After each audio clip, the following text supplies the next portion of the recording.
इतिहास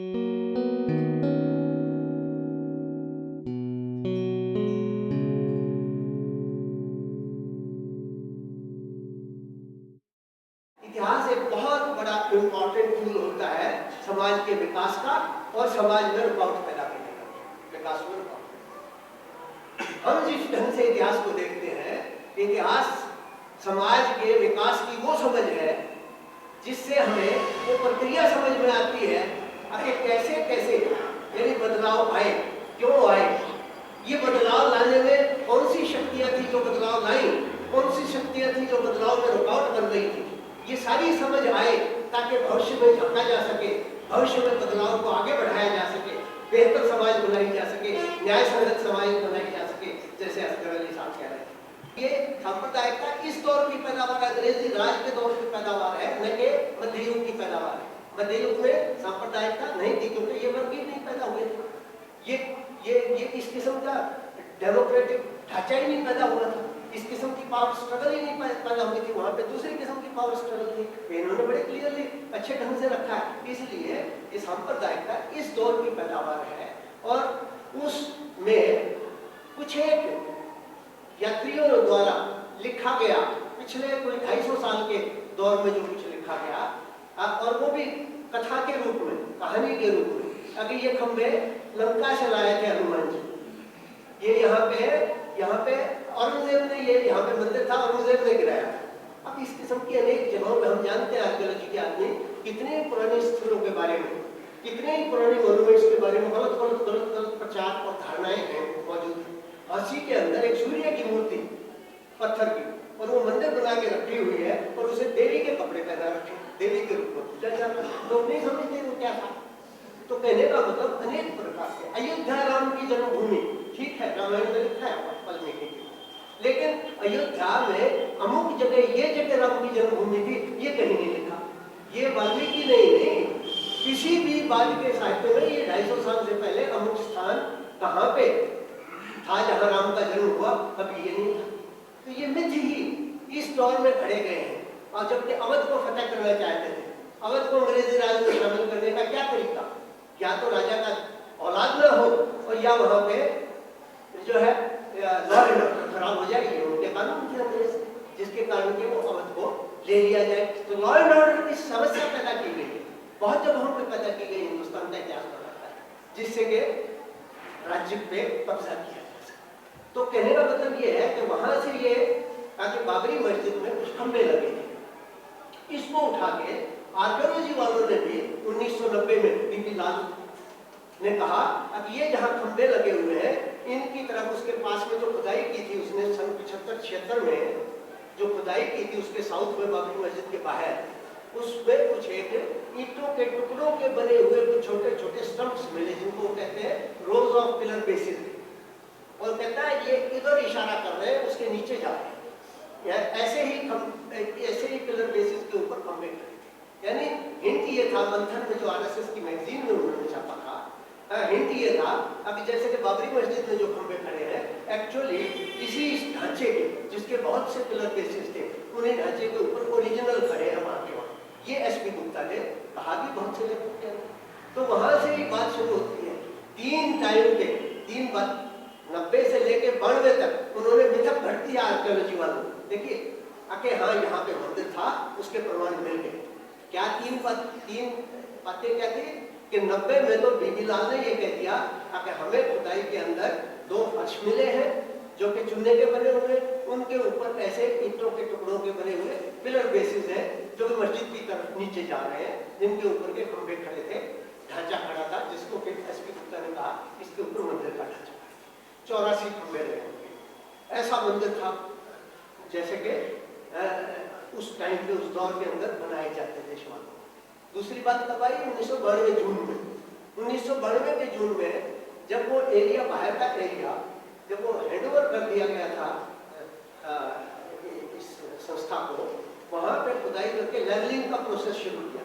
उन लेवलिंग के नाम पे 12 फुट तक खोद दिया, काफी लंबा चौड़ाई, और उस 12 फुट खोद के उसके अंदर इन्होंने बताया कार सेवकों ने अब यहाँ पे तो ये जो मंदिर का ऊपर का शिखर होता है, उसके ऊपर रखा जाने वाला पत्थर जो कांगरेदार होता है, जिसको आमलक कहते हैं, इसमें तो ये आमलक का टुकड़ा मिल गया।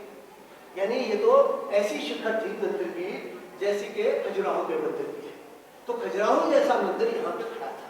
और ये जो है ये इसी मंदिर की चीजें हैं जो कि बाबर के टाइम में, बाबर ने जब ये मंदिर तोड़ा, मस्जिद बनाई, तब कुछ चीजों को तो इस्तेमाल कर लिया मंदिर के वो उस बिल्डिंग में, बाबरी मस्जिद में, और कुछ चीजें जो इस्तेमाल नहीं कर सके उन्हें गड्ढा खोद के यहाँ का बना दिया। अब आर्कियोलॉजी का तरीका होता है चीजों को ढूंढने का, अब चीजें किस समय की है और आया ये चीजें वहां की है भी, बीबी लाल की खुदाई की भी ट्रेंच की भी है या नहीं, या उससे आगे बाबरी मस्जिद से पहले की है या नहीं। तो वो 11वीं 12वीं 9वीं 10वीं 11वीं 12वीं सदी की चीजें वहां पे पड़ी हुई जो मिली, ये पता नहीं पड़ी हुई थी या रखी गई थी, ये आर्कियोलॉजी वाले सिर्फ पड़ी हुई चीज कोई बता दे तो उससे हम उसका स्थान निश्चित नहीं करते। हम ये देखते हैं क्या खुदाई में स्ट्रेटेग्राफिकली स्तर भी उसका कोई संबंध भी है, कोई संदर्भ भी है उसका या नहीं, तो उसका कोई संदर्भ नहीं, और फिर भी कह रहे अब ये यहीं से होगी, इसी मंदिर के अवशेष है जब जो कि यहाँ दफना है।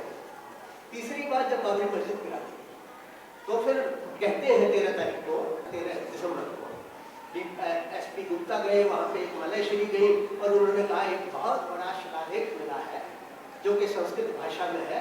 इस शिलालेख में लिखा हुआ है राम जन्मभूमि, इसमें लिखा है यहाँ पे एक मंदिर था विष्णु हरि का।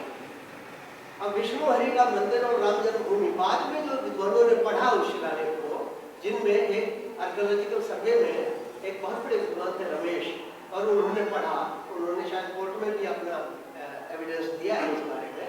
उन्होंने कहा इसमें राम जन्मभूमि का कहीं जिक्र नहीं। उन्होंने कहा ये अयोध्या का तो जिक्र है यहाँ पे, और विष्णु हरि का मंदिर का भी जिक्र है, लेकिन ये विष्णु हरि का मंदिर यहाँ पे स्थापित था, इसका कहीं जिक्र नहीं, और ये आया इस मस्जिद के ही मलबे से निकला है, ये भी वो नहीं कह सकते। तो मस्जिद के मलबे से मिला हुआ ऐसा शिलालेख पूरा साफ सुथरा, वो बिल्कुल जिसको कि कुछ ना करें। फिर दूसरी तरफ एक और बात होगी कि पुराणों में ये जिक्र है कि एक कोई चक्र तीर्थ है अयोध्या, वो नदी के किनारे, बाबरी मस्जिद के कोई 1-1.5 किलोमीटर वेस्ट में, वो चक्र तीर्थ का जो स्थान था, तीर्थ था, उसको जिक्र करते हैं पुराण, और चक्र तीर्थ से वो बताते हैं विष्णु हरि का मंदिर चक्र तीर्थ।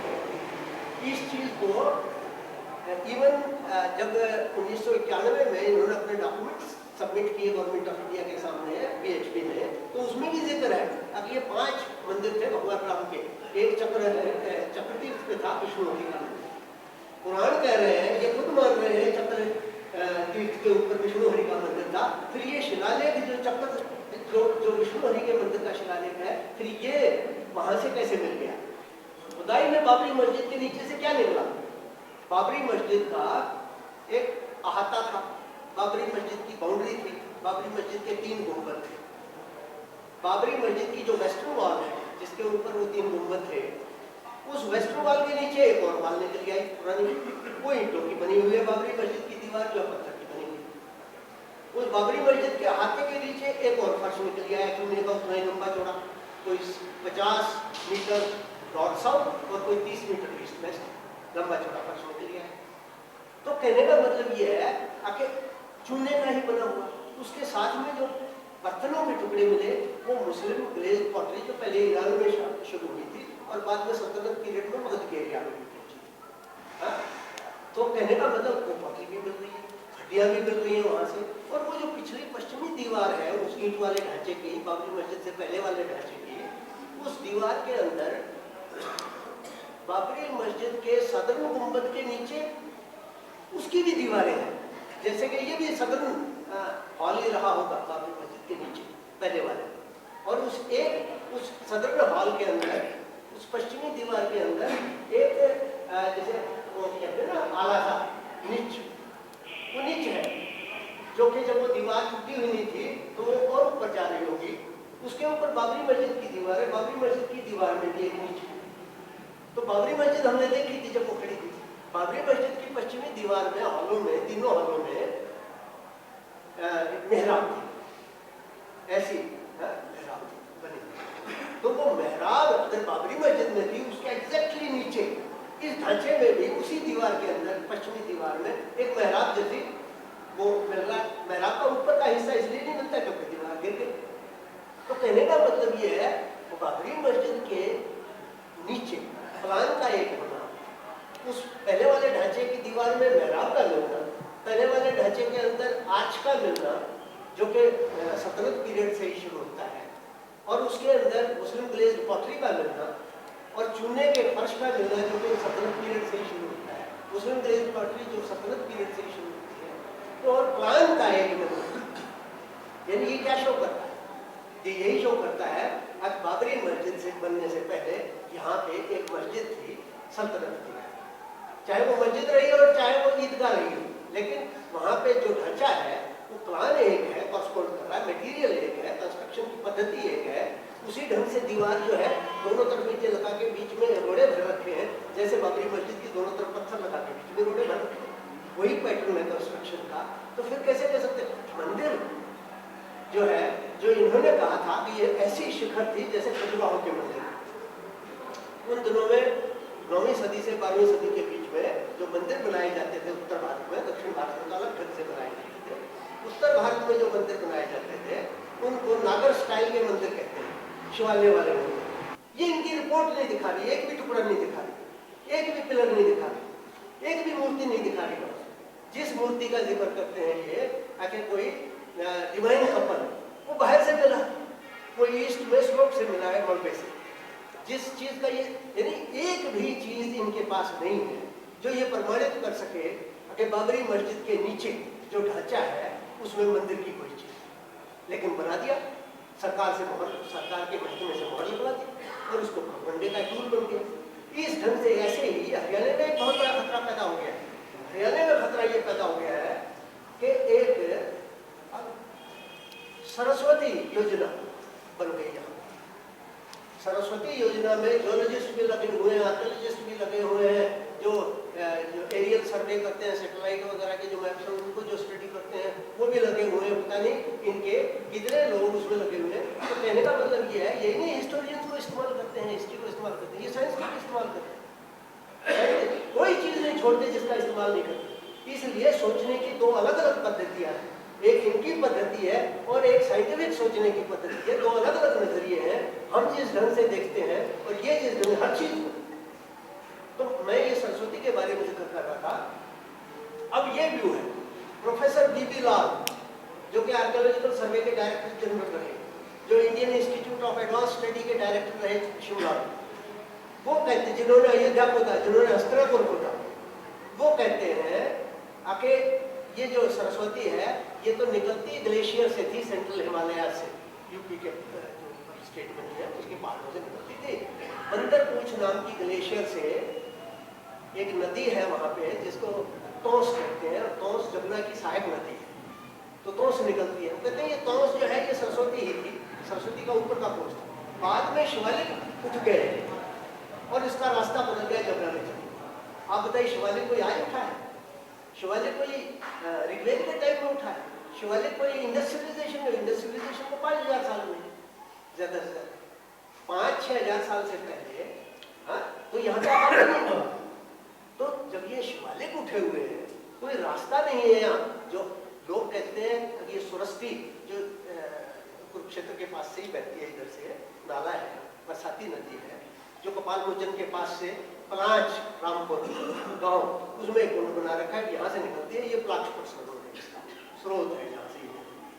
इन 4 नदियों के, जो नदियाँ नॉर्दर्न राजस्थान की है, इन नदियों पे इंडस्ट्रियलाइजेशन के सेटलमेंट है। लूनी पे एक नहीं है, इसके साउथ में कुछ नहीं है, राजस्थान के अंदर एक भी सेटलमेंट नहीं आता। अगर ये सरस्वती जाती थी तो वहाँ सेटलमेंट क्यों नहीं? फिर कहते हैं कि लोथल, और ये जो एक और साइट है बड़ी इंपॉर्टेंट, धोलावीरा गुजरात के अंदर, कहते हैं ये भी इस सरस्वती के किनारे में थे।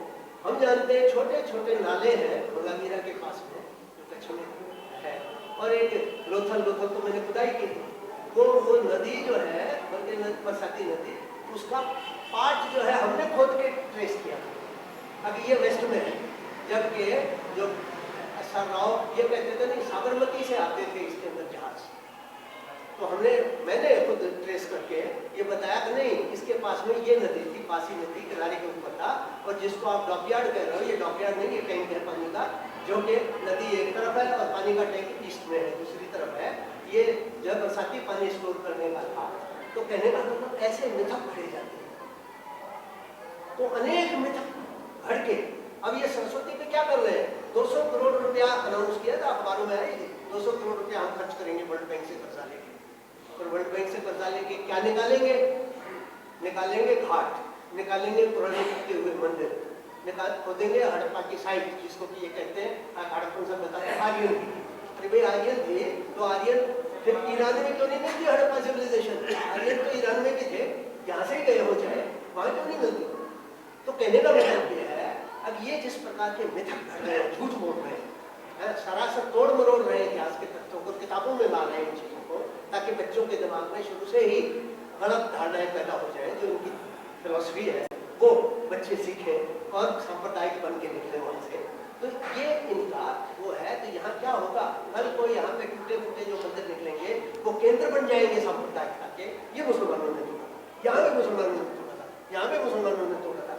ये सारा यहाँ से लेके पहाड़ से, यानी हिमाचल में इनका कुछ थोड़ा बहुत आधार है, राजवाज आया है, और बीच का इलाका जो है सारा सांप्रदायिकरण उनका हो जाए। ये पॉलिटिक्स मुझे इसमें दिखाई दे रही है। ये सरस्वती नदी की खोज की बात नहीं है, सरस्वती नदी की सभ्यता की खोज की बात नहीं है। सांप्रदायिकता कैसे फैले इस इलाके में जहाँ के ये कमजोर है। हरियाणा में कमजोर है, हरियाणा में संतों का बड़ा प्रभाव रहा, सूफियों का बड़ा प्रभाव रहा, यहाँ कमजोर है। तो कहने का मतलब ये है, बाद में भी आर्य समाज भी आया, आर्य समाज सांप्रदायिक नहीं था, आर्य समाज रिवाइवलिस्ट तो था, सांप्रदायिक नहीं। तो धर्म और सांप्रदायिकता में अंतर है। मैं ये मान के चलता हूँ कि धर्म हालांकि एक सेट ऑफ बिलीफ्स जो जिसमें मूल्य होते हैं, एक आइडियोलॉजी है, उसमें विश्वास करते हैं लोग। शायद उस क्षेत्र में बहुत से लोग उनमें से उसमें भी उदार होते हैं, जैसे स्वामी दयानंद। अब वो उनका परिवार शिव जी का पुजारी था, और शिव के मंदिर में जब वो बैठा था छोटा बालक भी, और देख रहा है चूहा घूम रहा है ऊपर से शिवलिंग के ऊपर और लड्डू खा रहा है, तो उन्होंने उस पर तर्क लगाया। अनुभव और तर्क लगाने से ही तो सच्चाई पे पहुंचते हैं। और उन्होंने कहा अगर ये पत्थर है, ये इसमें भगवान नहीं, भगवान में होता तो इसमें शक्ति होती है, चूहे को नहीं हटा सकता, कहाँ भगवान है इसमें। और तब से वो मूर्ति पूजा के खिलाफ। तो कहने का मतलब कि वो रिलीजियस लोगों ने बदला है, इसीलिए धर्मों का विकास हुआ।